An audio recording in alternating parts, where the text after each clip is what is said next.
intelligence, stamina, courage, and heart. It's a race like no other. A musher and their determined dog team face the seemingly impossible. More than 1,700 kilometers of unforgiving weather and terrain. To survive, you have to be tough. To succeed, you have to be smart. On the first Saturday in March, the excitement of the Iditarod sled dog race grips Alaska. The race can attract more than 100 participants and their teams of 12 to 16 dogs. Both male and female mushers compete together. Enthusiasts call it the last great race on Earth, as sled teams face cold temperatures and blowing snow while crossing mountains, frozen rivers, and endless kilometers of barren trails. In its early years, the race was a 20-day event, but today most teams finish in less than 10. The Iditarod is a premier event in dog sled racing. Come along for the ride and learn about the incredible fortitude of the mushers and the greatest athletes in the world, the sled dogs they drive. Crowds cheer as the first musher of the 41st annual Iditarod heads out across the lake. For many here, this is the last chance for them to cheer the mushers on before they head into the wild. The mushers' starts are staggered by 2 minutes, so the dog teams don't get tangled early on the trail. Another musher heads out of the gates as rock music blares and the crowds cheer. Today, the mushers in the Iditarod honor those days. They follow a route that was forged during a famous Alaska rescue. It happened in January 1925. The western Alaskan city of Nome was in the grip of a deadly outbreak of diphtheria. Thousands of people could die unless an antitoxin serum hundreds of miles away in Anchorage could reach them in time. The ports were closed because of the ice. Flying a plane in the harsh Alaskan weather with a storm brewing was not an option, and cars were nowhere near advanced enough to handle these conditions, so the only option they were left with was sled dogs. Now this is where the legendary dog trainer and breeder Leonard Seppala enters the scene. He and his team were already famous around the state for winning just about every race they entered, as well as their incredible bond with each other. Originally, Seppala volunteered to do the entire 674-mile run on his own, but the committee was like, hang on a second, psycho, let's brainstorm a bit. And the plan they agreed on was a relay race of multiple teams. Leonard was still going to cover the longest and most dangerous stretch over the frozen part of the Bering Sea, known as Norton Sound, but he wouldn't have to do the whole journey alone.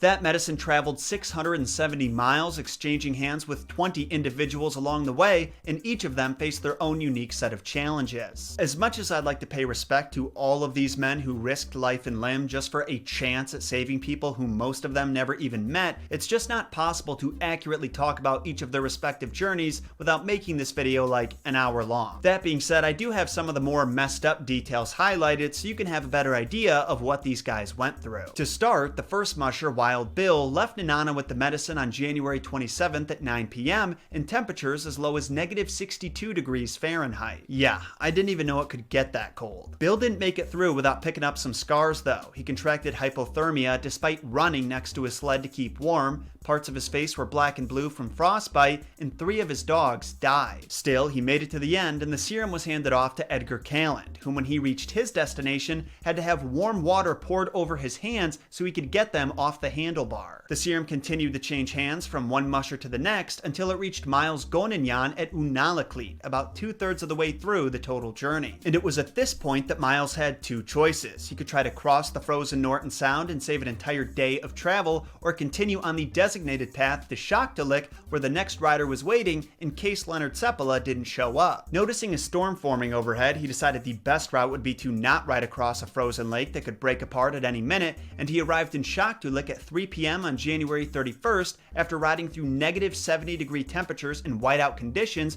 where he handed off the serum to Henry Ivanov. Meanwhile, our boy Seppala went with the first option and was actually riding over the frozen water, praying that he'd make it across before the storm got too severe. Luckily, he did make it, and in a truly remarkable coincidence, rode right by Ivanov, who had to pull off the path because his dogs got tangled up after chasing a reindeer. After seeing Seppala cruise right by him, he shouted, the serum, I have it here." And Seppala, who still thought he had 100 miles to go before he could turn around, took the medicine from him, and sped off towards Nome. And this is where the story goes from insane to unbelievable. Remember how I said that Seppala almost didn't make it across the Norton Sound because of the storm? Well, this crazy bastard decided to risk his life crossing it again, this time after the ice had already broken apart. Yeah, see, I thought this part of the Togo movie was Disney putting their own overly dramatic spin on the event, but no, this really did happen, only in real life it was even scarier because he had to cross it at night in pitch black conditions. If it weren't for his lead dog Togo, who led him in a straight line through that darkness, Seppala and the entire population of Nome likely would have died. Fortunately, that is not how this story ends. Seppala made it across, had to ascend 5,000 feet up Little McKinley Mountain, then arrived in Golovin where he gave the medicine to Charlie Olson. Charlie brought the medicine from Golovin to Bluff, acquiring severe frostbite on his hands in the process, then gave it to Gunnar Kaasen, whose team was led by Balto, the purebred Siberian Husky, not Wolf Dog. And while Balto receives a lot of flack for getting all the spotlight while not covering nearly as much ground as Togo did, his leg of the relay was still a brutal one. After waiting over 3 hours for the storm to calm down so the medicine wouldn't be damaged from the cold, Gunnar took off towards Solomon in negative 70-degree temperatures and whiteout conditions. Visibility was so bad that at times he couldn't even see the dogs that were closest to his sled, and he ended up passing his drop-off point without even realizing it until he was miles away. What makes that fact really sting is that this next leg of the relay that he didn't even have to do was much worse. He had to cross overflowing rivers, massive snowdrifts, and at one point the winds were so bad that they blew his sled over and he lost the cylinder full of medicine in the snow. The guy actually had to take off his gloves in negative 70 degrees and feel around for the container with his bare hands. Then at 3 a.m. when he finally got to his stop, Point Safety, the next driver was still asleep because Gunnar, Balto, and the team made such good time. Figuring it would take too long for the last driver to suit up and prep his team, Kaasen chose to carry the serum for the remaining 25 miles to Nome, which he reached on February 2nd at 5:30 a.m. Miraculously, after Welch thawed out the medicine, it was still viable, and he used it to save the lives of dozens of Nome's residents. Today, every musher who races in the Iditarod is honoring that achievement. But this race is not a relay. Each musher has to drive his or her dogs all the way to Nome. The race begins northwest of Anchorage, at Willow Lake. From there, the teams head west, up and over Rainy Pass.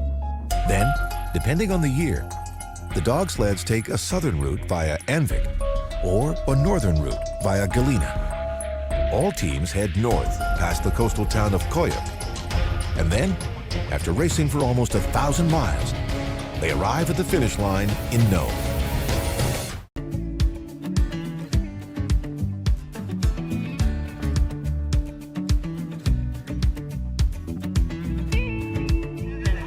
Six, 5, 4, 3, 2, 1, go! Please welcome from all the way in Lamazzo, Italy, this is Fabio Berlusconi. Okay, so now we know a little bit about the history of the Iditarod, we thought it would be fun to get you involved. Here is your challenge. We're going to have a musher draft. Think hockey draft and you get the idea. Numbers will be drawn at random, statistics and probability stuff. The class who wins will make the first selection. Numbers 2 through 6 will pick in succession. Choose wisely. You want your musher to be the first to cross the finish line in Nome. Beware, you don't want to be the team who ends up with the red lantern. For those of you new to the Iditarod, that's the last place finisher. Think Calgary Flames. Each day your class will be responsible for recording the whereabouts of your Iditarod team out on the trail.